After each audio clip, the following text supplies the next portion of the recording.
voice of truth in Africa.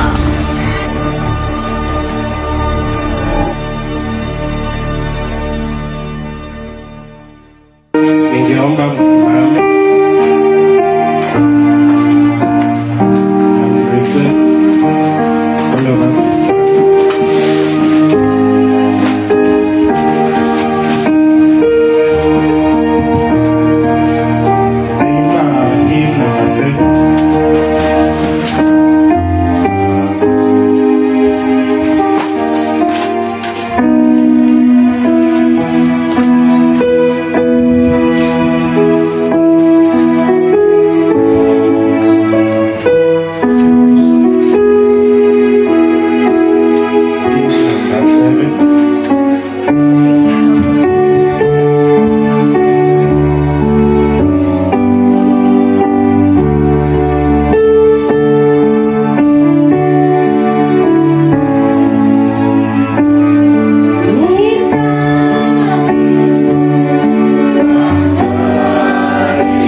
I want to take this opportunity to welcome each one of you in the house of God. And having said so, I'm here for the purpose of prayer.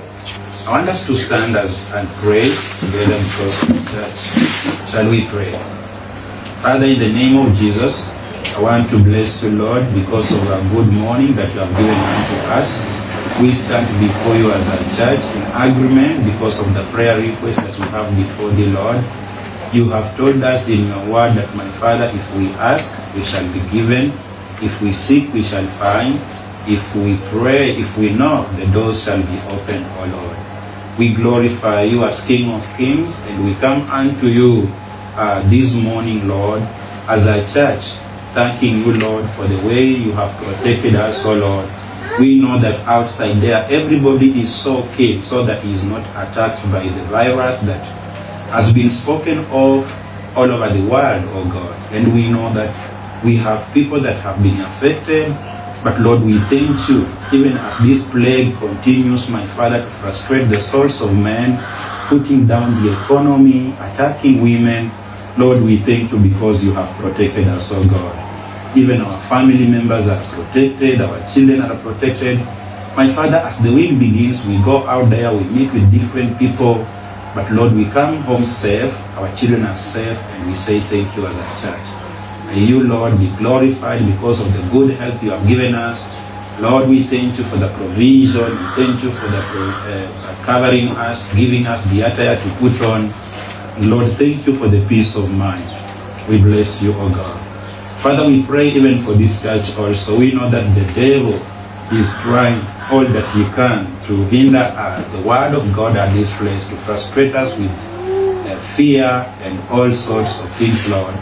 Even, Lord, last time while we were here, my Father, the servants of the enemy were used to throw stones upon this roof so that we are distracted. Lord, we ask you by the blessings of our Lord Jesus Christ and the grace of God that you preserve this church.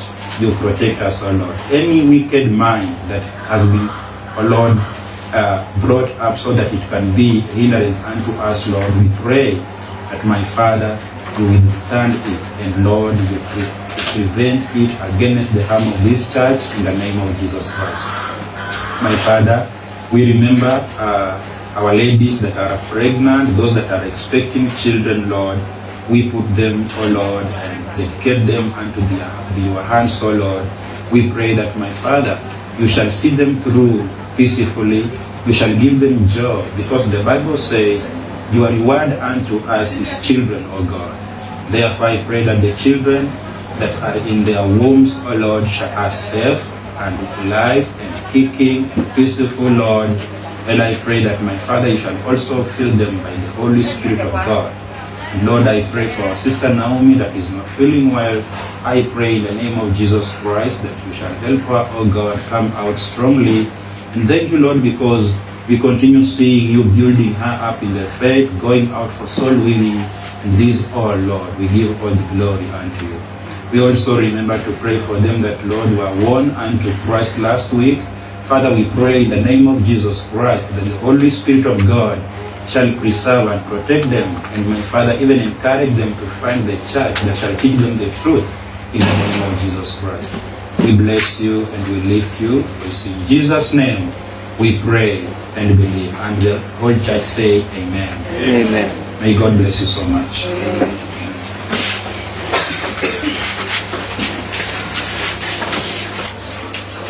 Hymn number 23.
be giving our tithes and offerings.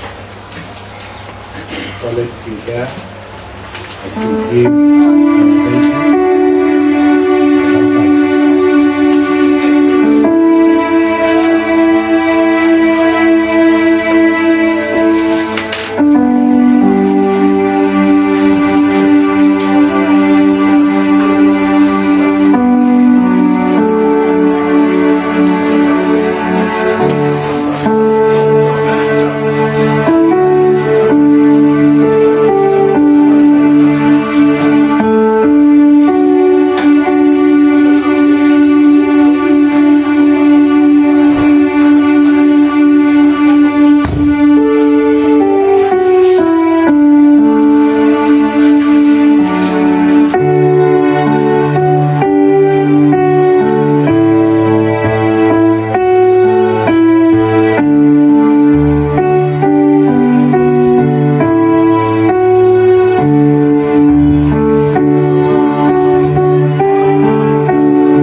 Let us pray for the offering. Almighty God, we thank you for the giving that the children are giving this morning. We also remember those that have lacked in one way or another, that we may provide for them too. In Jesus' name we pray. Praise God, church. Let us sing hymn number 29. So we shall be welcoming Pastor to give us this song.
Amen.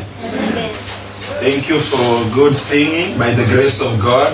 It's time for us to get the word of God quickly. But before we get the word of God, let's pray. Father, in the name of Jesus Christ, blessed be thy name. Asante Mungu kwa kuwa mwema kwetu. Asante kwa ulinzi juu yetu Bwana. Umetusaidia hapa tumefika, si kwa nguvu zetu, si kwa mamlaka yetu Bwana, bali ni kwa neema yako. Kulala Jehova, tunalala tunajisahau katika usingizi, lakini wewe ni mwaminifu. Inapofika masaa ya asubuhi unatuamsha, na siku ya leo umetujalia neema ya kuwa hapa hivi Bwana. Kwa hivyo tunasema ni asante Bwana. Wakati kama wa sasa watoto wako wamejiandaa kusikia neno lako, nami naomba kwa jina la Yesu Kristo ya kwamba watapokea neno hili Mfalme kwa shukrani, nami kama mtumishi wako utanijalia kulileta neno hili kwa uaminifu, na ni kwa jina la Yesu Kristo tumeomba na kuamini. Amen. Amen. Naomba ufungue Biblia yako katika kitabu cha Mathayo 6:11. Matthew chapter 6 verses 1. Matthew chapter 6 verses 1. Na siku ya leo neno la Mungu linatukujia katika lugha ya Kiswahili. Kwa hivyo kwa neema za Bwana ninatumai kuwa Waswahili walipo hapa hivi na wale wako nje watafaidika vyema katika jina la Yesu Kristo. Jioni tutakuwa na neno la Mungu katika lugha ya Kiingereza. Kwa hivyo katika hali hizi zote najaribu kuleta neno la Mungu katika lugha tofauti, ninapozidi kumwomba Mungu akainue watu watakaotumika, hata na wale watakaojaliwa na kipawa cha kuongea katika ndimi nyingi. Amen. Haleluya. Kisamia, Kimaragoli, Kijaluo, Kikamba, they can interpret the word of God. Amen. Kwa hivyo siku ya Jumapili tulivyokuwa hapa jioni, tuliweza kuangalia Mungu alitunenea kuhusu maombi. Na sijui kama umefuatilia, kwa sababu ningelitamani sana, na ni ombi langu kwamba ukigundua kuwa umekosa neno la Mungu wakati wa Kristo walikuwa wamekusanyika pamoja kwa sababu ya kusikiza neno la Mungu, hili neno la Mungu haliishii hapa hivi. Unaweza ukalifuatilia kwenye mtandao, kwenye YouTube channel yetu, na ukapata mafundisho ambayo yamekupita.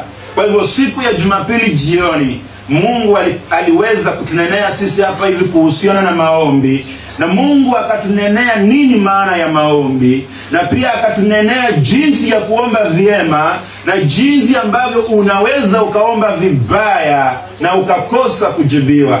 Na tukapata kuona kwamba watu wengi siku ya leo wako na utafsiri tofauti wa kuhusu maombi. Wanaomba staili yao kando na staili ya Mungu ambaye ameweka kwa neno lake, na mwishowe wanakuta wameomba mwaka mzima hawapati majibu. Wanalia sana wakiomba hawapati majibu. Wanajinyima sana wakiomba hawapati majibu. Wanachukua masaa mengi wakiomba hawapati majibu. Ili hali kuna wale ambao wanachukua muda mfupi wakiomba wanapata majibu. Wanaomba kwa njia inayostahili wanapata majibu. Na kwa hivyo Mungu akaweza kutusaidia sisi wote kuelewa nini maana ya maombi, ni jinsi gani ambao tunapaswa kuomba na kadhalika. Asubuhi ya leo Mungu ananenda kuninenea wewe na mimi pamoja kuhusu aina ya maombi. Jumapili iliyopita tuliangalia kuhusu maombi, na leo Mungu anaenda kutusaidia tuelewe kuwa kuna aina nyingi ya maombi. Kwa hivyo inakuwa vyema kwako unapoenda katika kuomba, unaelewa kuwa unaenda kumuomba Mungu nini na ni aina gani ya maombi unayoenda kuomba. Bwana Yesu asifiwe sana. Amen. Kwa hivyo nitaanza moja kwa moja. Najua nimekuambia ufungue Mathayo 6:11, basi tutaisoma kwa wakati, lakini sasa hivi tunaenda kuangalia aina ya maombi. Na aina ya maombi ya kwanza inaitwa maombi ya dua. Kwa Kiingereza inaitwa supplication prayer. Unajua, unapoenda kumwomba Mungu, wengi sisi huenda tu kuomba, tusielewe tunaenda kuomba maombi ya aina gani, tusielewe tunaenda kuuliza nini, tusielewe tuko katika vita ama tuko katika vita, tunaenda tu kama vipofu. Lakini nataka uelewe asubuhi ya leo kwamba kuna aina ya maombi inayoitwa maombi ya dua au supplication prayer. Biblia inasema katika Mathayo 6:11, mahali ambapo nilikuambia ufungue, Biblia inasema, give us this day our daily bread. Utupatie leo riziki yetu ya kila siku. Supplication prayer au maombi ya dua ni maombi ambayo sisi hufanya kwake Mungu. Ni maombi ambayo sisi humuuliza Mungu wakati ambapo tunahitaji vitu ambavyo vinatufaa katika maisha yetu. Kwa mfano mavazi, kwa mfano chakula, kwa mfano kazi, kwa mfano afya njema. Hiyo ndiyo yanayoitwa maombi ya dua. Dua ni kumwendea Mungu na kumuuliza mambo ambayo wewe unayahitaji, na mambo hayo unayoyahitaji una uhakika na una imani ya kwamba nikimuuliza Baba yangu aliye juu mbinguni atanipatia. Amen. Tuliona kuwa njia moja ya kuomba vibaya ni wakati unapoenda kumwomba Mungu ukiwa na haja ya vitu hivyo, ili upate kuvitumia vibaya, ili upate kuvitumia kwa hamu zako mwenyewe, ili upate kuvitumia kumfanya jirani asikie vibaya, ili upate kuvitumia ili kujiinua na kufanya hisia zako za mwili kujisikia kwamba wewe ndio umefika. Ukiomba aina ya maombi hiyo hautawahi pata chochote. Lakini neno la Mungu linasema kuwa tunapoenda kwake na kufanya maombi ya dua, haya ni maombi yanayosema kwamba Bwana unijalie leo mavazi, Bwana unijalie leo chakula, Bwana unijalie leo kazi, Bwana unijalie leo afya njema. Na mambo haya yote unayatamatisha kwa kusema na mapenzi yako mema yakafanyike. Amen. Hatuendi kufanya maombi ya dua kuomba vitu zijae kwa nyumba zetu. Hatuendi kufanya maombi ya dua kuomba kwamba mifuko yetu ijae mpaka tusihizi kukosa chochote. Neno la Mungu limesema katika Mathayo 6:11, utupe leo riziki yetu ya kila siku. Utupatie leo. Inapokuwa imeitwa leo, Mungu naomba chakula. Inapokuwa imeitwa leo, Mungu nijalie nisitembee uchi. Inapokuwa imeitwa leo, Mungu nijalie nipate riziki itakayoniletea mkate kwa meza. Amen. Angalia Mithali 37.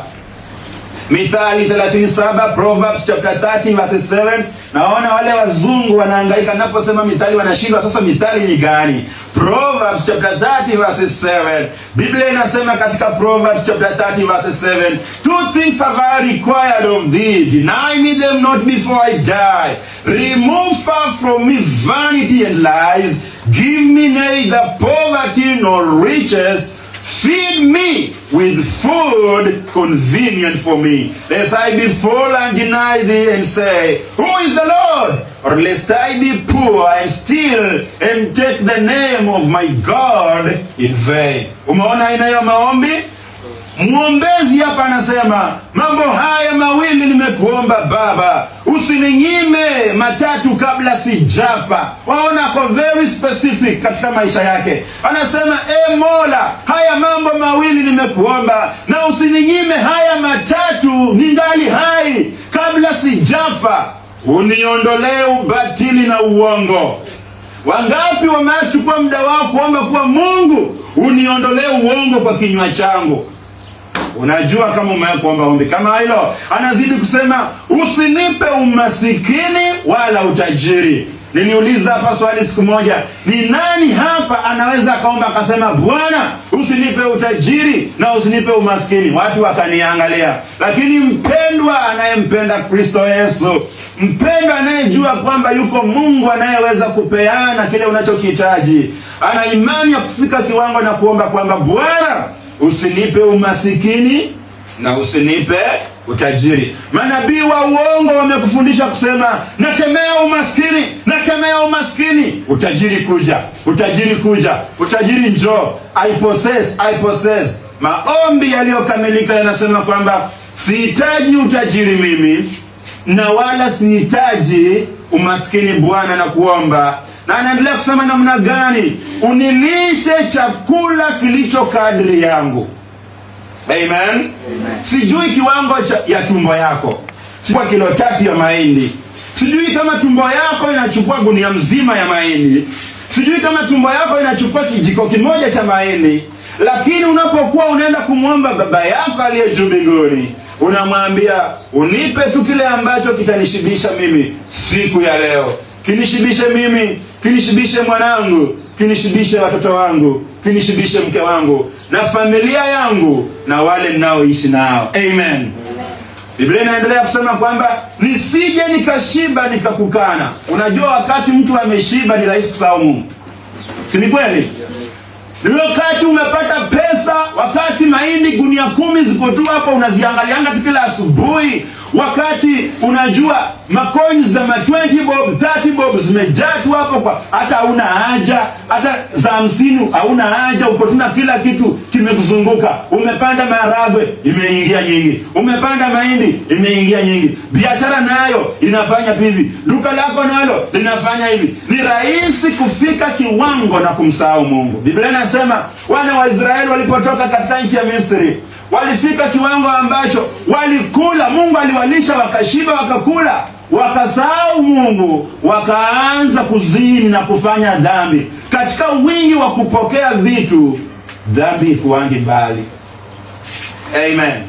Kwa hiyo anasema nisije nikashiba nikakukana, nikasema Bwana ni nani, wala nisiwe maskini sana nikaiba na kulitaja bure jina la Mungu wangu. Unajua tena ukiwa maskini sana, ukiona ndizi ya jirani imeiva na ni kama yeye aonangi imekomaa. Sasa imekaa tu kwa mgomba mpaka imeinama mgongo hivi na ndege wameshakula 3 zimeiva hapo juu. Nini huja kwa akili yako? Ni tamaa. Na sasa tamaa ikishaanza unafikiria vile utakuja na panga ukata uingie nayo kwako. Bwana Yesu asifiwe sana. Mwombezi pia anaomba, anasema kwamba Bwana usiniachilie nikawa maskini sana, kwa sababu nitanyang'anya mtu mboga zake hapa. Amen. Na wapendwa, Mungu ni mwaminifu. Sitaki kusema sisi ni maskini na sitaki kusema sisi ni matajiri, lakini kile tunachokihitaji si Mungu anatupa. Amen. Nani hajakunywa chai leo asubuhi? Kwa uhakika nani hajaonja chai leo asubuhi? Hakuna. Umekunywa tena ya sukari. Bwana ni mwema. Amen.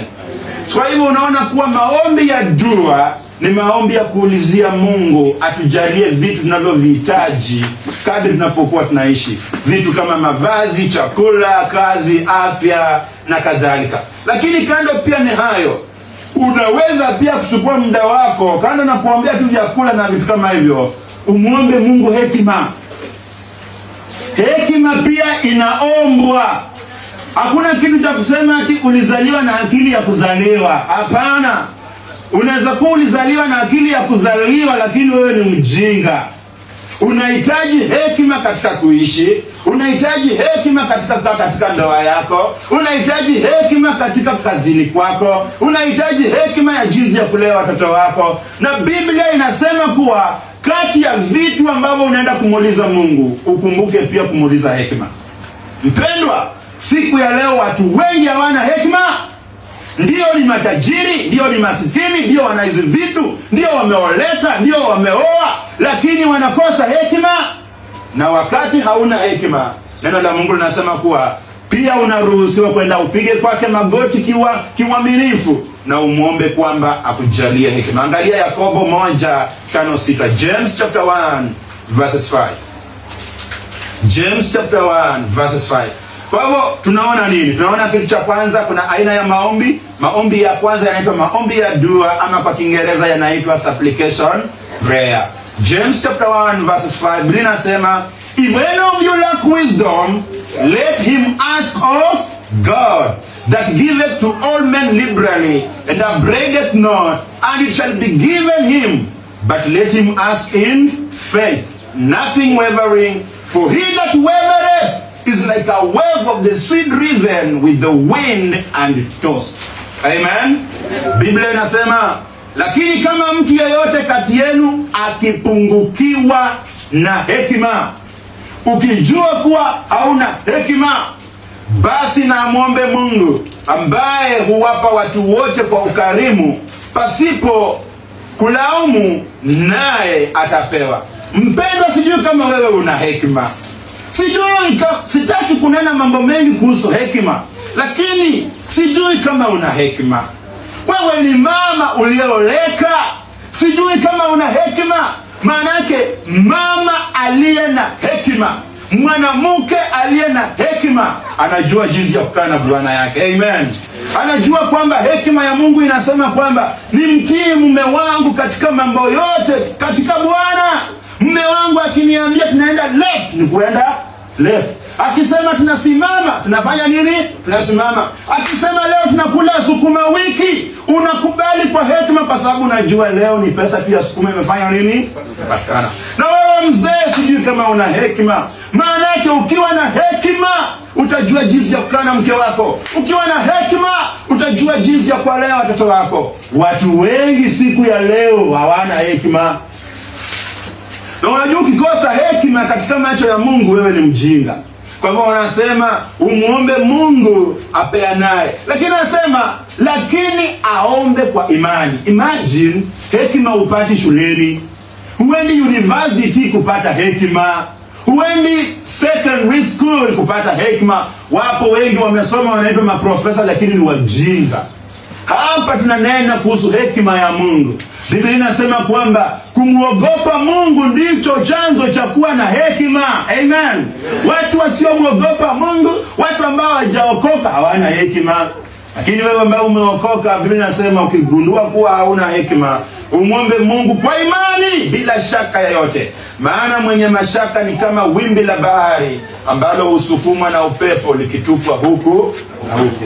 Ukijikuta kwamba wewe umeomba hiki, lakini mguu mmoja uko nje, mguu mmoja uko ndani, wewe unalinganishwa na wimbi la bahari, hauna msimamo. Mpendwa, ni vigumu hata kufanya kazi na mtu ambaye hana msimamo. Ni vigumu kuenda safari na mtu ambaye hana msimamo. Mnaweza mkaondoka, mnaenda, akafika Kitengela akakwambia nimechange mind. Na wewe uko kwenye mnaenda, mmekubaliana kwa tunakuja wawili mchinje kuku ya kututosha, akachange mind njiani. Mtu asiyekuwa na msimamo ni vigumu hata kufanya naye kazi ya Mungu. Mtu asiyekuwa na msimamo ni vigumu hata kujenga naye ndoa, kwa sababu ndoa inahitaji mke mwenye hekima, ndoa inahitaji mume mwenye hekima, ndoa inahitaji watu wawili ambao wana msimamo. Amen. Wakikubaliana jambo wanalifanya kwa uangalifu na uaminifu. Amen. Mpendwa, ujiulize kama una hekima, umuulize Mungu akupe hekima. Kama kijana, umuulize Mungu akupe hekima. Na Biblia inasema ukiuliza kwa uaminifu utapewa. Unahitaji hekima katika ndoa yako, unahitaji hekima katika kazini kwako, unahitaji hekima hata katika kufanya uamuzi. Uko na shilingi 20,000, ukiwa na hekima utaona kuwa hizi shilingi 20,000 kuliko niende ninunue simu ya 17,000.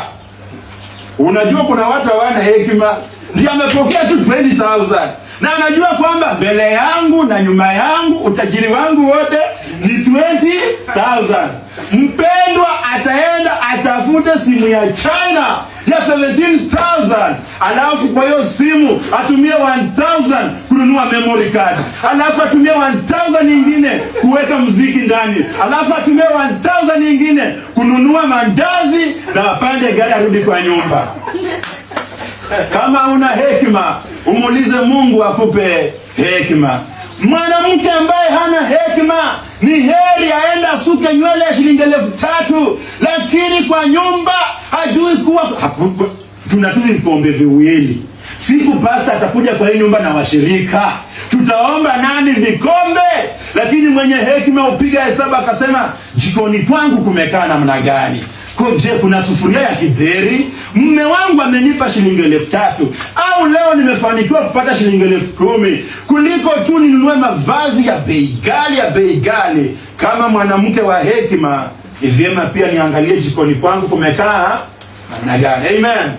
Wapendwa, mambo haya nayaongea tu kwa kugusia tu, lakini ujiulize, wewe una hekima?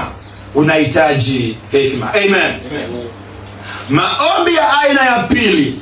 Kwa hivyo tumeona ombi la kwanza linaitwa ombi la dua, la kumuuliza Mungu kukupatia vitu ambavyo unavihitaji.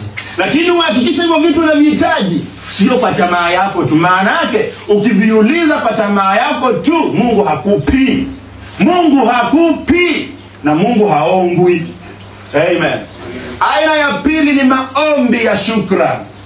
Thanksgiving prayer. Tulipokuwa tunauliza maombi, dada yetu alitukumbusha kumshukuru Mungu kwa sababu ya kutulinda dhidi ya janga la korona.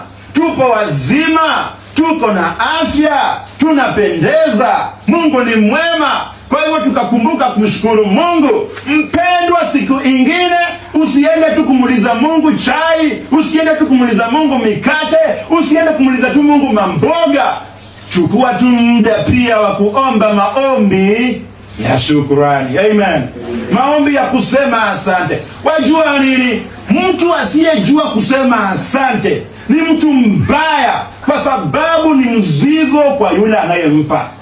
Nikimpa mtoto wangu zawadi na asiseme asante, lakini siku zote tu nipe,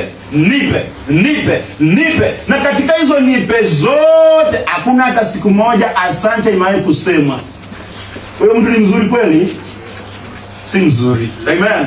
Mme wako anakupendeza, mme wako anakufurahisha, mme wako anajaribu kuona kuwa bado uko kwa market, mme wako anajaribu kuona kwamba bado unapendeza, anatumia hela yake kukupendeza, lakini hakuna hata siku moja umewahi kuamka na kusema mzee wangu asante. Ni vigumu kwa watu wengine kusema asante. Na mtu asiyejua kusema asante, inamaanisha kuwa kwa mara nyingine hawezi kufikiria ni jinsi gani umeng'ang'ana kumletea kile ambacho umemletea. Kwa sababu ukijua vile nimeng'ang'ana ndio nikuletee kile ambacho nimekuletea, utakumbuka kusema asante. Si ni kweli? Hivyo basi kwa Mungu pia, Mungu anataka tuwe watu wa shukrani. Mungu anataka tuwe watu wa kukumbuka tukwenda mbele zake na kusema asante Mungu kwa kunibariki na afya, asante Mungu kwa kunijalia neema, asante Bwana kwa kunijalia na mke mwema, asante kwa kunijalia na watoto wazuri, asante kwa kunijalia na kazi, asante kwa kunijalia na mkate wa leo. Angalia wa Filipi 4:6. Philippians chapter 4 verse 6. Philippians chapter 4 verse 6. Philippians chapter 4 verse 6. Biblia inasema, be careful for nothing, but in everything by prayer and supplication with thanksgiving let your request be known unto God. Msifadhaike juu ya jambo lolote, lakini katika jambo mjulisheni Mungu haja zenu kwa kusali na kuomba pamoja na kushukuru. Amen. Maombi yako siku zote hayana shukrani. Maombi yako siku zote yananga shukrani. Ni Mungu nataka. Mungu anangoja. Si hata useme ili ulipewa jana asante. Si hata utambue kuwa ilikusaidia na ulimuomba akakupa. Angalia Wakolosai 4:2. Colossians chapter 4 verses 2. Colossians chapter 4 verses 2. Biblia inasema, continue in prayer and watch in the same with thanksgiving. Dumuni katika maombi mukikesha na kushukuru. Now, Biblia inaposema neno kukesha, Waswahili walipotea na Wakristo wakachanganyikiwa. Biblia imesema watch. Mswahili akasema kesheni, na akakuja na Friday ya kukesha. Mbona ukeshangi Monday? Mbona ukeshangi Tuesday? Mbona tu ni Friday kukesha? Kukesha kunaponenwa hapa si kukesha kwa kukuja hapa na usiku mbu zinakuuma uko tu za hapa. Hapana, maisha ya Mkristo Biblia inasema kuwa mwangalifu. Angalisho, angalia, maanake adui yupo anakuvizia vizia. Kwa hivyo wanasema udumu katika maombi ukiangalia, usilale usingizi. Haimaanishi kuwa uende ukeshe Friday. Hiyo ni sermon ya siku nyingine. Amen. Kwa hivyo wanasema mkeshe mkifanya nini? Mkishukuru. Amen. Kwa hivyo mpendwa, ikiwa maombi yako yanakosa shukrani, ujue kwamba kwa njia moja au nyingine pia uwezo wako wa kupokea vitu kutoka kwa Mungu unarudi ukizidi kuwa chini, kwa sababu ni lazima umshukuru. Hakuna vile mimi nitazidi kukupatia na wewe usemi asante. Hakuna vile mimi nitazidi kujitolea kwako lakini hata hakuna siku ile ya kusema kwamba nimeshukuru kwa hiyo 20 bob, nimeshukuru kwa hiyo 5 bob. Kwa sababu mpendwa, isipokuwa unaona 5 bob inaokotwa, inawezekana mimi nimeng'ang'ana kuipata. Si ni kweli? Vijana na watoto mliowapa hivi, jifunzeni kushukuru wazazi wenu wakiwafanyia mema. Hiyo nguo umevaa haikuokotwa, kuna mtu aling'ang'ana. Jifundishe kusema mama asante kwa kununulia kiatu, mama asante kwa kunivalisha, mama asante kwa kuhakikisha kwamba leo tumekula tuko sawa. Ukijifundisha kusema asante, unamfanya yule anayekupatia kuhimizika kukuletea zaidi. Amen. Amen. Maombi ya aina ya tatu. Kwa hivyo maombi ya kwanza yanaitwa dua, ya kumuuliza Mungu atubariki na vitu ambavyo mavazi, chakula na kadhalika. Maombi ya pili ni ya shukrani. Mungu umetupa chakula, tunasema ni asante. Lakini maombi ya tatu ni maombi ya kutubu dhambi zako. A prayer of confession. Maombi ya kutubu dhambi zako. Na hapa ndipo ambapo wengine pia tunasahau kusema tu, Bwana mimi ni mkosaji, Bwana nimekutendea uovu, Bwana ndani mwangu kuna wivu, ndani mwangu kuna uongo, ndani mwangu kuna masengenyo, ndani mwangu kuna chuki, naomba unisamehe. Mungu akiwa baba yetu pia anatarajia kwamba wakati ufike tuende kwake tumuulize msamaha. Amen. Sijui ni wangapi ambao hukumbuka kumuuliza Mungu msamaha.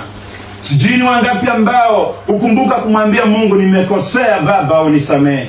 Maanake usipojifundisha kumwomba Mungu msamaha, yeye hata kusamehe. Angalia Mathayo 6:12.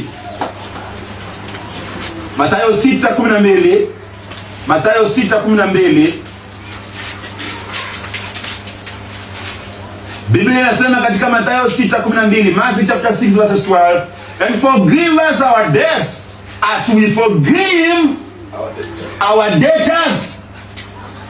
Utusamehe makosa yetu kama sisi tulivyokwisha kuwasamehe waliotukosea. Ombi hilo lina mambo mawili. Unamuuliza kusamehe on condition that wewe umefanya nini? Umesamehe. Ujinga ni uende umuulize Mungu akusamehe, alafu na wewe yule unasema kwamba tutasameheana binguni. Ila alinifanyia, tutasameheana tu binguni. Ulisikia binguni kuna hiyo nafasi? Wapo watu ambao Mungu hawasamehi. Mungu atazidi kuwaadhibu, Mungu atazidi kuwachapa kwa sababu ya makosa yao. Kwa nini? Kwa sababu number 1, hao hawajasamehe. Jiulize, umemsamehe jirani yako? Jiulize, umemsamehe mtoto wako?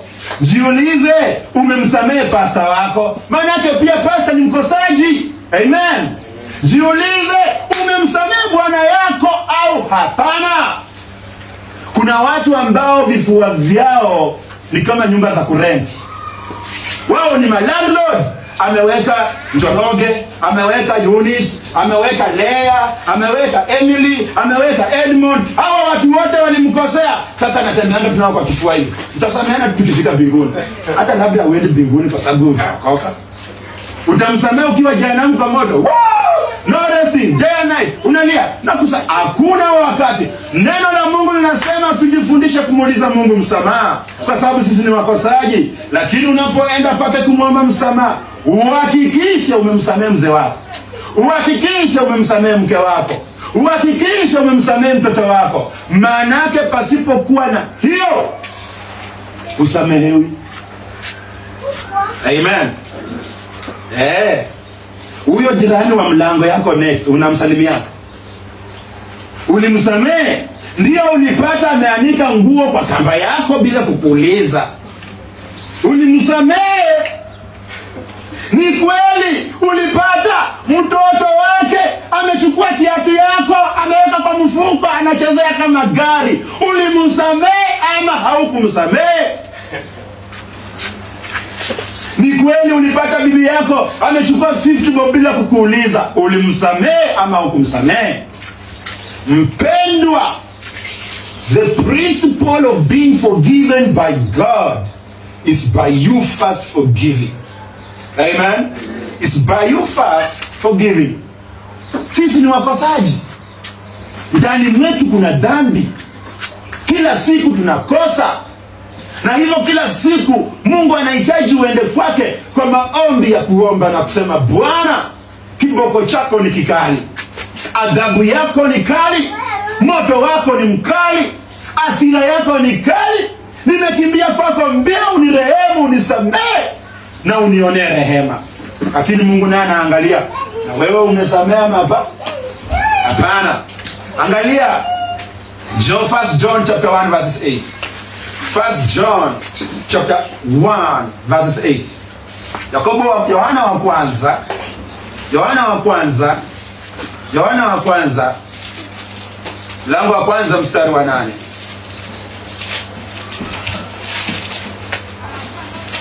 Neno la Mungu linasema, if we say that we have no sin, we deceive ourselves, and the truth is not in us.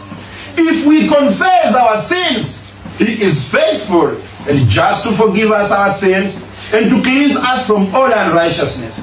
If we say that we have not sinned, we make Him a liar, and His word is not in us. Unajua kuna watu huku nje wao wakosangi.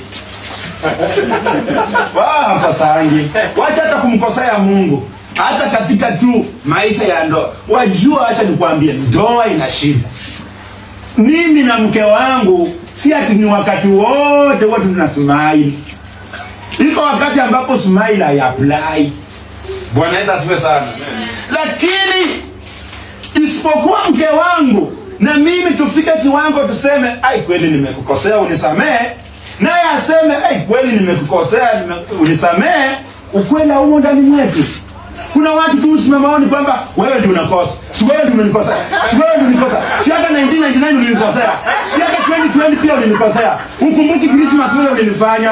Ukumbuki kinifanyia hivi. Wao hawaonangi makosa yao ndugu. Ukiishi na mtu wa aina hiyo, wewe utakufa mapema. Heri watu wanaosema, kweli kabisa nimejichunguza na mimi ni mkosaji, naomba unisamehe. Kweli mimi ni mkosaji, nilikujibu vibaya. Mdomo wangu, ulimi wangu liteleza, nikaongea vibaya. Hivyo basi nanyenyekea, naomba unisamehe. Uhusiano kama wewe utaenda mbali. Amen. Lakini uhusiano wa kusema wewe ndio umekosewa, lakini unaenda unamwambia, "Aya, Angeli, mbona umenifanyia hivi?" Na sio wewe ulinifanyanga hivyo mwaka jana. Kwanza wewe ndio ulianza. Hiyo nyumba ni nzuri kweli. Kwa hivyo hata Mungu pia anasema hivi, wapendwa, tukikiri dhambi zetu kwake atatusamehe. Lakini tukafika mahali na tukasema kwamba sisi hatuna dhambi, sisi hatukosangi. Neno la Mungu linasema kwamba sisi tunamfanya Mungu kuwa muongo na hata ukweli haumo ndani mwetu. Amen. Na ujue maana ya kumwomba Mungu msamani, kwa sababu sisi ni watenda dhambi. Na Mungu hamsikilizangi mtu mwenye dhambi. Ikiwa wewe mtindo wako ni wa dhambi, alafu unaacha kutubu, ukubali makosa yako, haulizi msamaha, kazi yako tu ni nipe mavazi, nipe nguo, nipe nini, Mungu hamsikilizangi mtu mwenye dhambi. Kwa hivyo ukijua kwamba Mungu hamsikilizangi mtu mwenye dhambi, mara ya kwanza ni wewe kujitakasa kwake, kumuuliza Mungu unisamehe. Amen. Angalia Proverbs chapter 28 verses 9. Proverbs 28 verses 9. Proverbs 28:9. Mithali 28:9. Biblia inasema, he that turneth away his ear from hearing the law, even his prayer shall be abomination. Yeye aligeuzaye sikio lake asisikie sheria, hata sala yake ni chukizo. Ukikataa sheria ya Mungu, unageuza masikio yako ukatae kusikia maneno ya Mungu, unajitenga na sheria ya Mungu. Anasema fuata njia yangu, na wewe unakataa. Biblia inasema kwamba hata maombi yako kwake ni chukizo, hata kusikiza. Na unajua unapoacha sheria ya Mungu, wewe umeingia kwa dhambi. Amen. Biblia inasema dhambi ni uvunjaji wa sheria. Amen. Angalia 1 Peter chapter 3 verses 12. Petero wa kwanza 3:12. 1 Peter chapter 3 verses 12. Petero wa kwanza 12. Petero wa kwanza 12. Biblia inasema, for he that will love life and see good days, let him refrain his tongue from evil, and his lips that they speak no guile. Let him eschew evil and do good. Let him seek peace and ensure it. For the eyes of the Lord are over the righteous, and his ears are open unto their prayers. But the face of the Lord is against them that do evil. Kwa maana mtu anayependa kufurahia maisha na anayetamani kuona siku njema, basi azuie ulimi wake usinene mabaya na midomo yake isiseme uongo. Unajua ulimi ni kiumbe kidogo sana. Unajua hivyo? Lakini unajua ulimi tu inaweza kusambaratisha kanisa mara moja. Do you know that? Unajua kama ulimi huu inaweza kufanya tuanze kuboksiana hapa. Mpu. Na nikaulimi tu kama mtu mmoja kanipa tukaona hapo hiyo kakawasha kibiriti. Chwa. Pastor, pendwa, ulimi, Biblia inasema kama unatamani kuishi maisha ya furaha, na kama unatamani kuishi siku nyingi zenye uheri, uzuie ulimi wako usinene maovu. Unajua kwa nini ndoa yako iko kwa mawe? Unajua kwa nini na bum? Ulimi. Mzee wako anaamka asubuhi anasalimia, habari ya asubuhi. Si unajua tu ni mzuri. Mzee wako anarudi jioni, mmeshindaje mama nani? Hiyo nayo ni swali. Hiyo nayo ni swali. Kwani uoni tumeshinda hivyo? Ulituachia nini kwa hii nyumba? Majibu kama hayo, neno la Mungu linasema, yatakufanya usiishi na furaha, yatakufanya usiishi siku nyingi, yatakufanya usione siku njema. Unajua, acha nikwambie wapendwa, ulimi huu unaweza kufanya ukaange tu mtu ambaye unaanga furaha usiku, mchana, jioni, asubuhi, wewe tu ulishasulunya. Yaani kusulunya ni nini kwa Kiswahili sijui? Ni kusunyuta, Yaani ushakunja uso wako unakaa kama longi ya jeans, hivi tu. Unakaanga tu ni kama dakika kidogo utachukua mtu kunja umweke kwa mifuko. Unakaa ni kama bondia. Ni kwa nini? Kwa sababu Biblia inasema ulinde moyo wako kuliko vyote ulindavyo, maana humo ndimo kunakotoka chemichemi za uzima. Moyo wako ukiwa umejaa hasira, umejaa wivu, umejaa chuki, maneno machafu, utasimama hapa? Wezi. Kwa hivyo neno la Mungu linasema mdomo wako usinene mabaya. Mtu huyo aepuke maovu na atende mema. Epuka maovu na utende mema. Atafute amani na kuifuatilia sana. Utafute amani kwa ndoa. Kazi yako ni kutafuta amani. Kwa kazi yako tafuta amani. Kwa mke wako tafuta amani. Kwa bwana yako tafuta amani, na uifuatilie sana. Nyinyi watu ambao mmeona juzi, haya mambo myaweke hapa, kwa sababu ulimi itafanya mwanzo kwa ruzani. Mlipo pia bado mnapendana ilikuwa baby. Ai, nikilala bila kukuota, nasikia makosa. Baby, hata yani nisipokuona sishibi. Wewe unararua ugali, unamdanganya. Sasa mmeanza kuishi, ulimi ndio umeanza kutoa sumu, kutoa cheche za sumu. Sasa kila asubuhi kabla mjaenda kazi, pam. Yani ni boxing, imekuwa uwanja wa kuboxiana. Ulimi. Mume mzuri utafuta amani, na mke mzuri utafuta amani. Amen. Watoto wazuri utafuta amani. Wakristo wazuri utafutia amani na kuifuatilia. Yani inamaanisha wakiona kuwa nikivuka huu mpaka nitakuwa nimekosea, wanajiepusha. Amen. Wakiona kuwa hapa nikikanyaga hapa baba Beki atakasirika na haitakuwa vizuri, anajiepusha. Lakini mtu asiyependa amani, siku zote atafanya lile la kukufanya ulie. Unamwachia shilingi 1000, unamwambia weke hii pesa mama nani, na mpango tutaitumia baadaye. Siku inafika unamuuliza, anakuletea 500. Unamuuliza nilikupa 1000 uweke vizuri, ilikuwaje? Yaani wewe uliona tu nipe 1000 niweke na ujuangi mahitaji yangu. Hiyo amani itakuwepo? Amani itakuwa kwa nyumba? Hapana. Mpendwa, mambo haya Mungu anakunenea uyasikize. Kama una masikio, don't waste your time to come at this place and you are not benefiting. Please. Mama unayesikia neno la Mungu, faidika na haya maneno, jenga ndoa yako. Biblia inasema mwanamke mjinga anafanya nini? Anavunja ndoa yake na mikono yake mwenyewe. Nani alikwambia Bwana ndiye anajenganga ndoa? Nani alikwambia? Mimi nilikuleta tu kaenda afu anza kujenga. Biblia inasema heri mwanaume akae kwenye mvungu wa kuni, kule kwenye moshi inaingia na kuchafua huko, kuliko kukaa na mwanamke kelele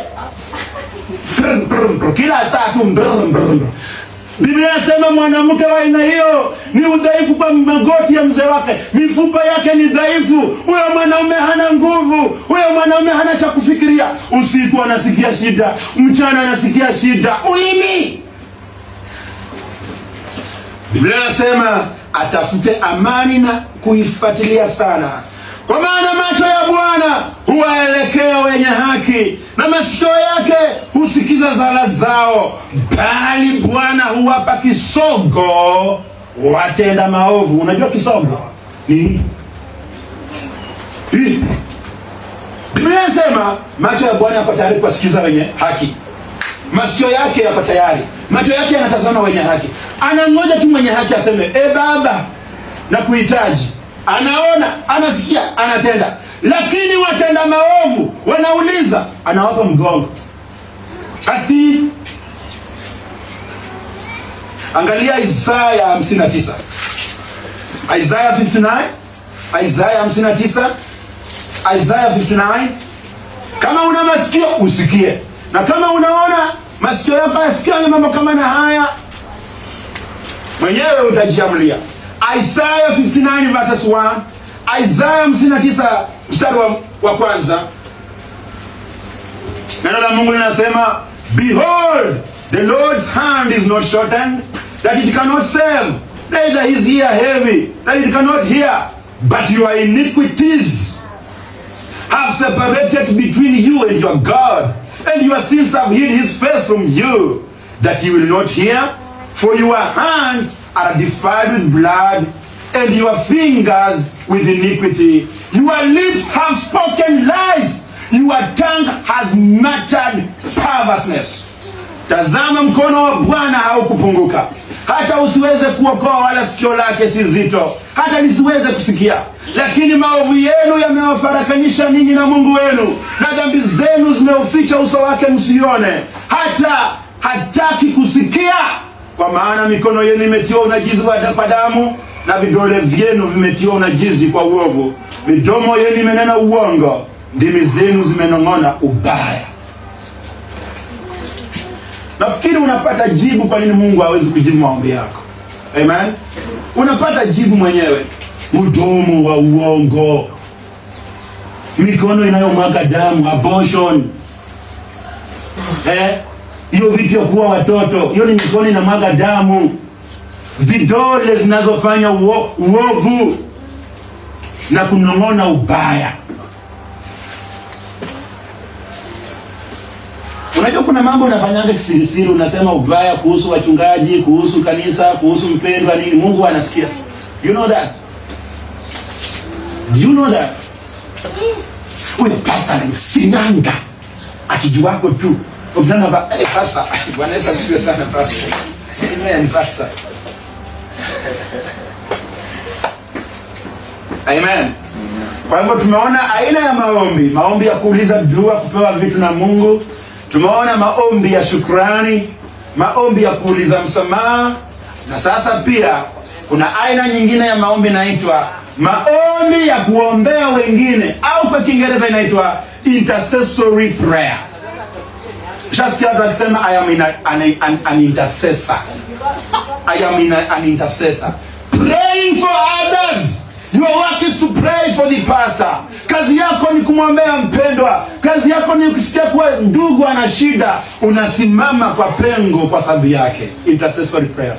How many times do you pray for your neighbor? How many times do you pray for your pastor? How many times have you prayed even for this church? I'm glad I know some of the people that pray for this church. Lakini haswa pia katika maombi ya kuombea wengine, tunawaombea wale ambao wamepotea katika dhambi. Mungu awaonee rehema, awasamehe. Amen. Angalia 1 John chapter 5 verse 16. 1 John chapter 5 verse 16. 1 John chapter 5 verse 16. Neno la Mungu linasema, 1 John chapter 5 verse 16. Neno la Mungu linasema, if any man sees his brother sin a sin which is not unto death, he shall ask and he shall give him life for them that sin not unto death. There is a sin unto death. I do not say that he shall pray for it. All unrighteousness is sin, and there is a sin not unto death. Neno la Mungu anasema namna gani? Mtu akimwona ndugu yake akitenda dhambi isiyompeleka kwenye kifo, amwombee Mungu, naye Mungu atampatia uzima. Ukimwona ndugu yako anatenda dhambi, unatembea na unaona tu huyu dada tu ametongozwa na njoroge hapa, anavutanga bangi, unaona tena unakutana hapo na wafura, anamwongelesha na kichora mapu kwa mguu hivi, hiyo ni dhambi. Hiyo dada anaingia ndani. Neno la Mungu linasema kwamba wewe uliye mwombezi, kimbia kwa magoti umwombee huyo ndugu au dada, Mungu amuonee rehema. Amen.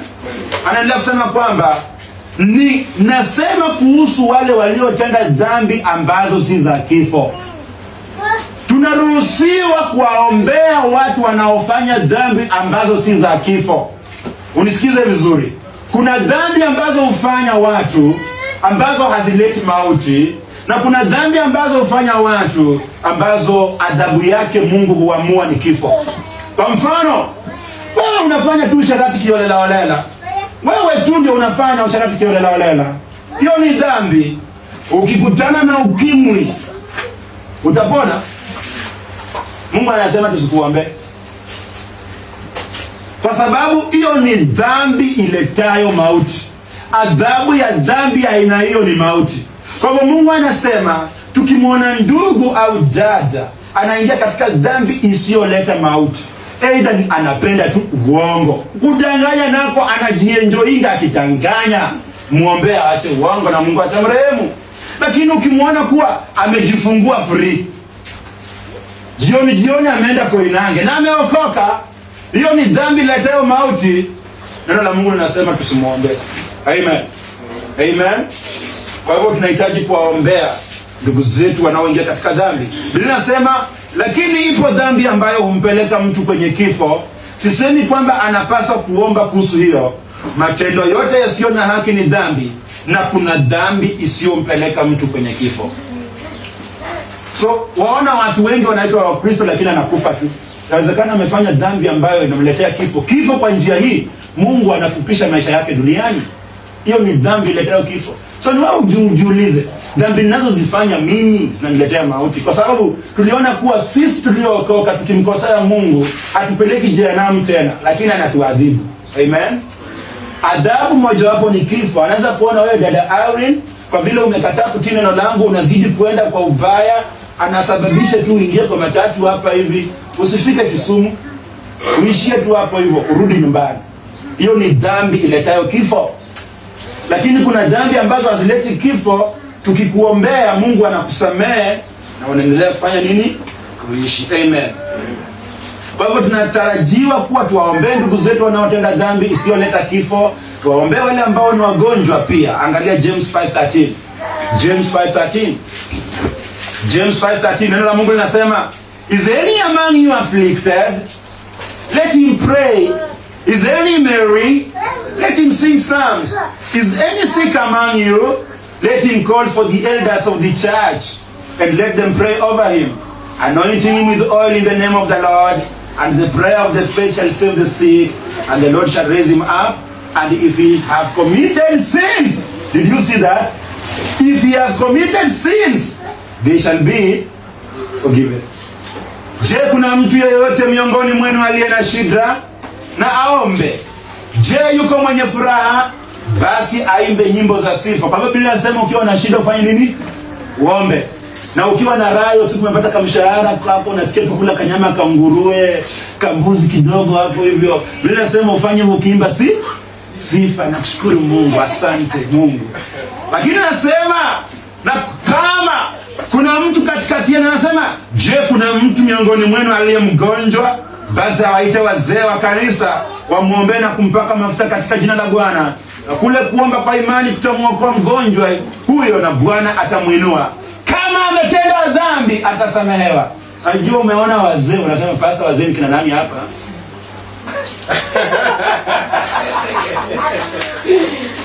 Ndio maana ukienda huko kwa makanisa mengine kuna wazee, wanaona mtu mkongwe, wanaona huyo ni mzee wa kanisa.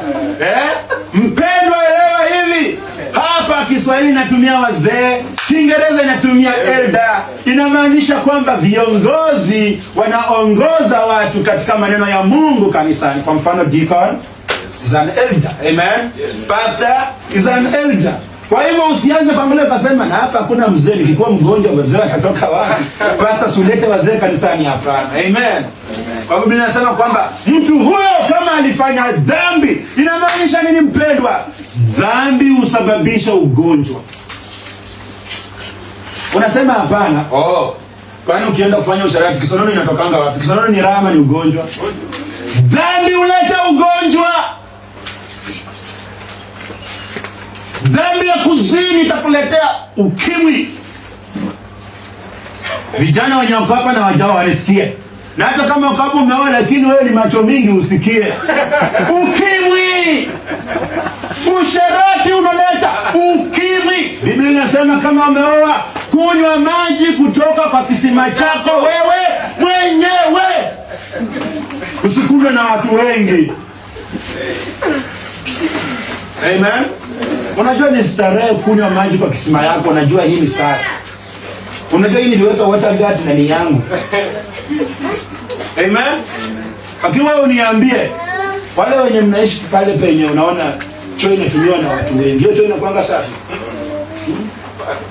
Sasa wewe unatamani na ukwe msafi, unataka na choo unasafisha kidogo, kila katano mtu amewachilia hapa.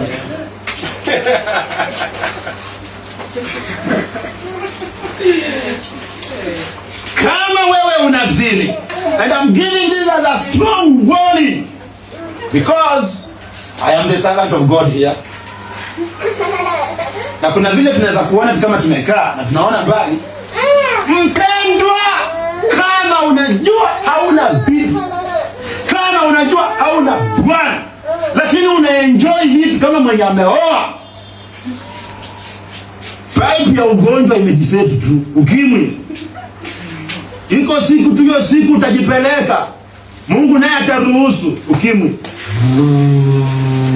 Pokea. Sasa lifestyle yako itakuwa kila asubuhi kidonge. ARV. Pastor, mniombe na kwa mgonjwa pastor, ni ugonjwa mwingine tu pastor. Ndugu na ngoja kako ugonjwa gani? Pastor hata ningeenda walisema wajui hiyo ugonjwa. Wewe unajua? Wewe unajijua? Biblia inasema dhambi iletayo kifo tusiombe.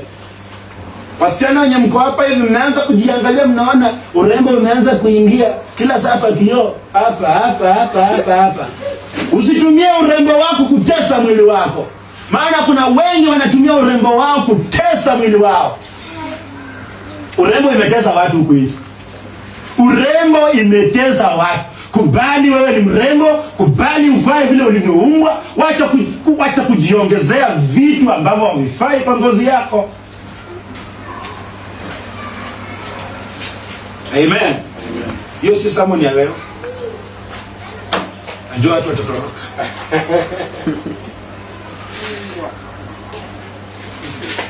Amen. Amen. Tuangalie aina nyingine ya maombi. Kwa hivyo mpendwa, hizi zote ni aina za maombi ambazo unahitaji kufahamu. Hivyo basi unapopanga kwenda kwake Mungu, unajua naenda kuomba nini. Amen. Sababu kuko na watu wengi huenda kuomba lakini wasifahamu wanaenda kuomba nini. Hawajielewi. Wakifika mbele ya Mungu anakuta tu wanaimba tu kitu kimoja. Mkate, mkate, mkate. Mkate Mungu, mkate, mkate left, mkate right. Mpaka wanakuwa tu confused. Na Biblia ilituonya kuwa tusiwe watu wa kujirudia mbele ya Mungu tukidhania kuwa masikio yake hayasikii. Amen. Sisi ni watoto wake, tukitaja tu kile tunataka anatupatia. Kuna aina ya maombi inayoitwa kwa Kiingereza imprecatory prayer. Imprecatory prayer.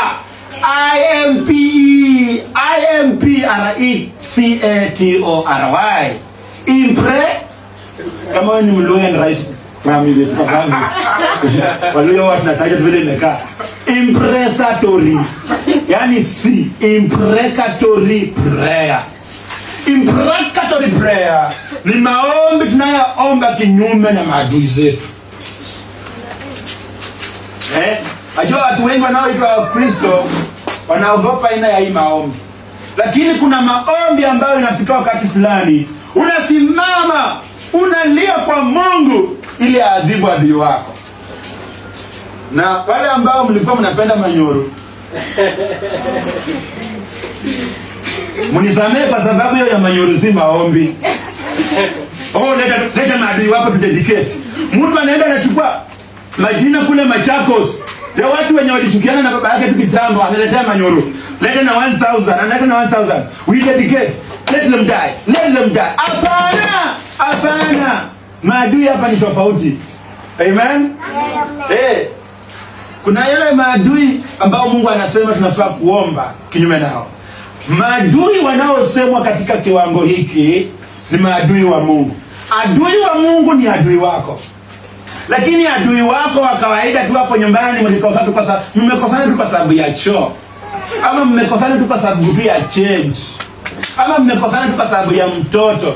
Biblia inasema huyo si adui wako, na Yesu akasema kuwa akisikia kiu mpe maji afanye nini? Anywe. Akisikia njaa umpe chakula afanye nini? Lakini kuna wale maadui ambao Mungu anasema tunahitaji kuomba kinyume nao. Tuombe uovu wakujie, tuombe mauti ya wakujie, tuombe shida za wakujie, tuombe magonjwa ya wakujie, na hao ni maadui wa Mungu ambao ni maadui wetu. Kwa mfano, nataka nikupatie adui wangu mmoja. Ni adui wangu. Ni adui wangu. Unajua kwa nini? Kwa sababu ni adui wa Mungu. Mtu anayesema kwamba Yesu alikaa kwa miguu yake ni rafiki yako. Mtu anayesema kwamba anaendanga mbinguni, anakaa kwa karumu na Mungu na Daniel na Musa wanaongea na hataji Yesu, rafiki yako. Mtu anayesema kwamba walikutana na Mungu kwa mawingu wakagongana mabega hivi ni rafiki yako. Ati marafiki wakagongana wakagota bu. Ni rafiki yako. Huyo ni rafiki yako. Sasa huyo ni adui wangu. Angalia Zaburi 139:19. Zaburi 139 mstari wa 19. Psalms 139 verses 19. Psalms 139 verses 19. Na Mungu anasema, surely thou wilt slay the wicked, O God. Depart from me therefore, ye bloody men, for they speak against thee wickedly, and thy enemies take thy name in vain. Do not I hate them, O Lord, that hate thee? And am I not aggrieved with those that rise up against thee? Verses 22. I hate them with perfect hatred. I count them my enemies. Huyo ni Daudi. Anasema, Mungu, laiti ungewafisha waovu, ungewaua waovu. Enyi watu wa damu. Hao waovu ni watu wanapenda kumwaga damu, kutoa sacrifices za wanadamu. Anasema, ondokeni kwangu, Anasema mstari wa 20, kwa maana wakuasi kwa ubaya, adui zako wakutaja jina lako bure. Wanatumia neno la Mungu in vain. Yesu alikaa kwa miguu yangu, tuligongana mabega. Nilikuwa juzi pando, jana niliona wenye mko kwa group, atalikuwa ameenda heaven akarudi, akaanza kuoga na mtu akamchukua kwa naked. Baba akauliza wafuasi wake wote waanze kurepent kwa sababu kamera imemmulika akiwa naked. Anasema, je Bwana, anasema adui zako wakutaja jina lako bure. Je Bwana, nisiwachukie wanaokuchukia? Wewe mpendwa, mbona unapendana na watu wanaomchukia Mungu? Daudi anasema, nisiwachukie wanaokuchukia, nisikasirike na hao wakuasio. Anasema, na wachukia kwa ukoma wa chuki, yani na wachukia na chuki yangu yote. Anasema, wamekuwa adui wangu, kichwa cha adui wangu, wamekuwa adui wangu. Kwa hivyo, who are your enemies? Your enemies are the enemies of God. Amen. Amen. Psalm 69 verses 3. Psalm 69 verses 3. Psalm 69 verses 3. Zaburi 69 mstari wa 3. Neno Mungu nasema, Daudi anaomba maombi hayo ya chuki, maombi ya kuwatakia maadui zake wapate shida, maombi ya kuwatakia adui zake waangamie. Anasema, I am weary of my crying, my throat is dry, my eyes fail while I wait for God. Verses 4, they that hate me without a cause are more than the hairs of my head. They that will destroy me, being my enemies wrongfully, are mighty. Then I restored that which I took not away. Anasema, nimechoka kwa kulia kwangu, koo yangu imekauka, macho yangu yamedhoofu kwa kumngoja Mungu wangu. Wanaonichukia bure ni wengi kuliko nywele za kichwa changu, watakao kunikatalia mbali wamekuwa hodari. Adui zangu kwa sababu isiyo kweli, hata mimi nilipishwa kwa nguvu vitu nisivyovichukua. Daudi anasema nini? Anasema maadui wangu wamekuwa wengi, nalia kwa uchungu, maana hata wamezidi hesabu ya nywele za kichwa changu, wamenifanya mpaka nalipa vitu ambavyo mimi sikuchukua. Amen. Angalia mstari wa 22. Sikia vile anavyozidi kuwaombea. Anasema mstari wa 22, let their table become a snare before them, and that which should have been for their welfare, let it become a trap. Let their eyes be darkened that they see not, and make their loins continually to shake. Pour out their indignation upon them, and let their wrathful anger take hold of them. Verses 25, let their habitations be dissolute, and let none dwell in their tents. Verses 26, for they persecute him whom thou hast smitten, and they talk to the grief of those whom thou hast wounded, and iniquity unto whom iniquity, and iniquity unto their iniquity. Verses 28, let them be blotted out of the book of the living, and not be written with the righteous. Anasema nini? Meza yao mbele yao iwe mtego. Daudi anasema hao maadui zangu, meza yao iwe mtego. Anasema, na wakiwa salama na iwe tanzi, macho yao yatiwe giza wasione, na viuno vyao uvitetemeshe daima. Yani hao watu wa kwetu wadhaifu ni vipofu, wasione, watetemeshwe. Angalia anasema, umwage ghadhabu yako juu yao, na ukali wa hasira yao uwapate. Matuo yao na yawe ukiwa, pasiwe na mtu wa kukaa hemani kwao. Yani kumaanisha watu wake wakufe, maana wanamuudhi mtu uliyempiga wewe. Wanasimulia maumivu ya huyo aliyewatia jeraha. Waongeze maovu juu ya uovu, wala wasiingie katika haki yako. Na wafutwe katika chuo cha uhai, wala pamoja na wenye haki wasiandikwe. Angalia Psalms 109 verses 1. Zaburi 109 mstari wa kwanza. Psalms 109 verses 1. Psalms 109 verses 1. Psalms 109 verses 1. Sikia maombi mengine ambayo Daudi anaomba. Anasema, hold not thy peace, O God of my praise, For the mouth of the wicked and the mouth of the deceitful are opened against me. They have spoken against me with a lying tongue. They have compassed me about also with words of hatred, and fought against me without a cause. For my love, they are my adversaries, but I give myself unto prayer. And they have rewarded me evil for good, and hatred for my love. Say thou, O wicked man, over him, and let Satan stand at his right hand. When he shall be judged, let him be condemned, and let his prayer become sin. Let his days be few, and let another take his office. Let his children be fatherless, and his wife a widow. Let his children be continually vagabonds and beg. Let them seek their bread also out of their desolate places. Let the extortioner catch all that he has, and let strangers spoil his labor. Let there be none extend mercy unto him, neither let there be any to favor his fatherless children. Let his posterity be cut off, and in the generation of following let their name be blotted out. Sijui kama unaelewa hiyo maombi.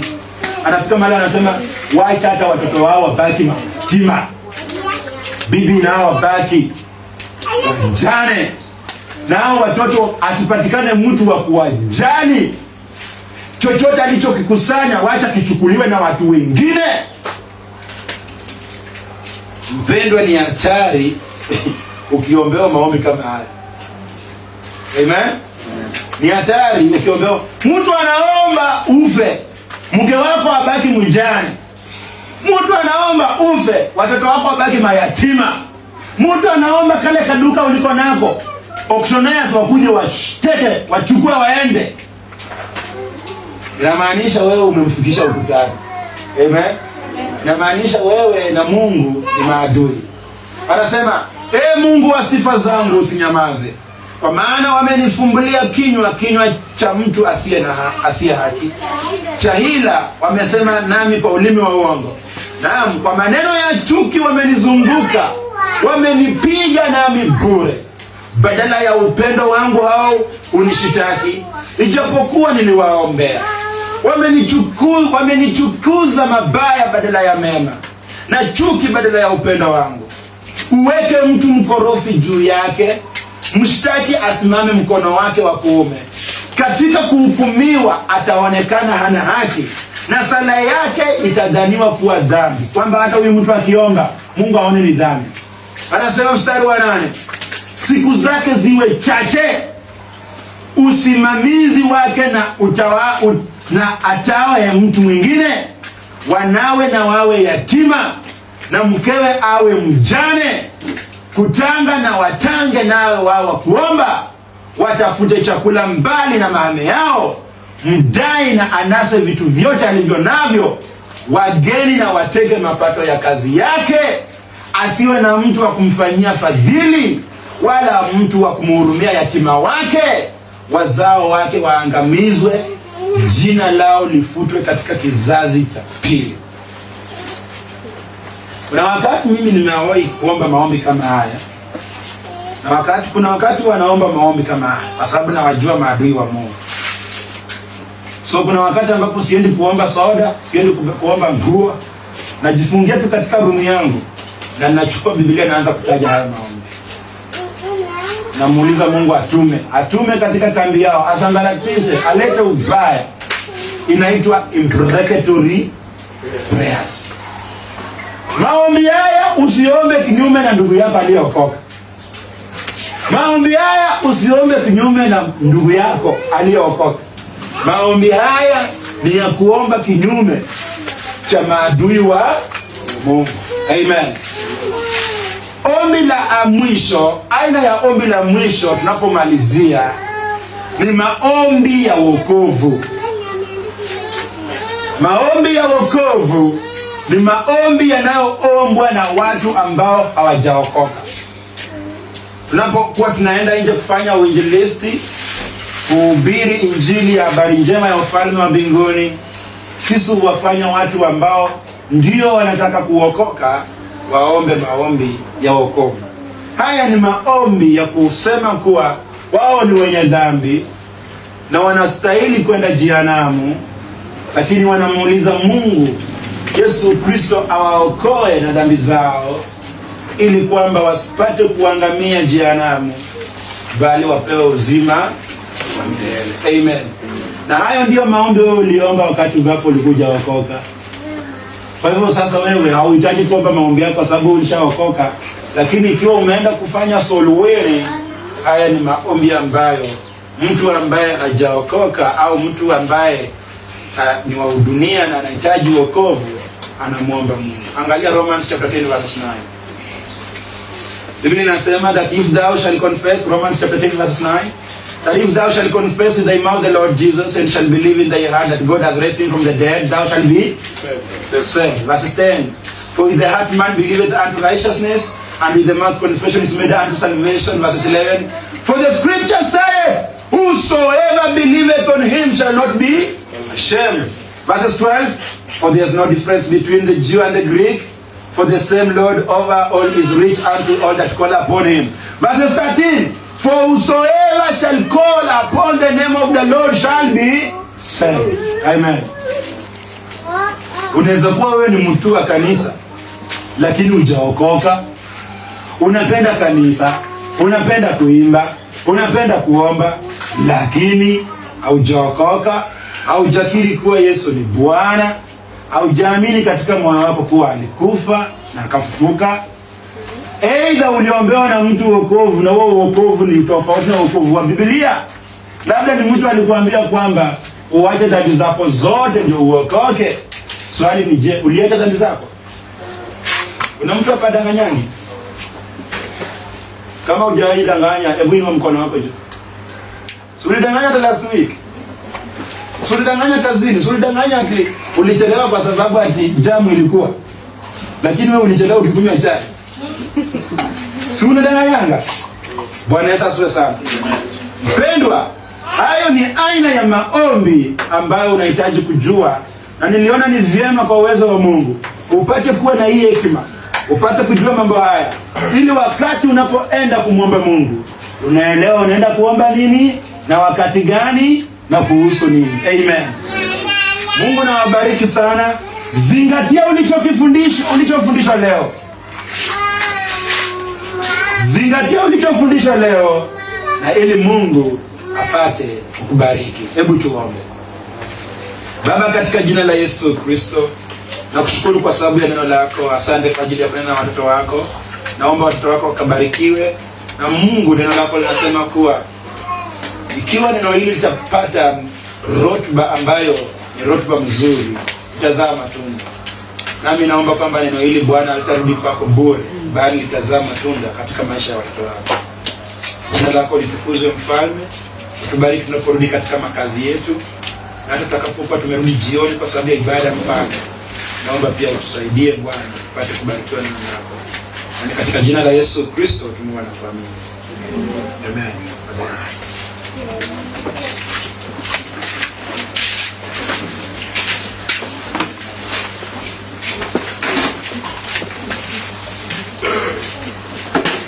Naomba tuamke.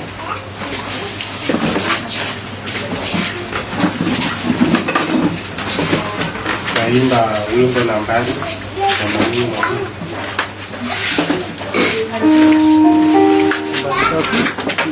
82.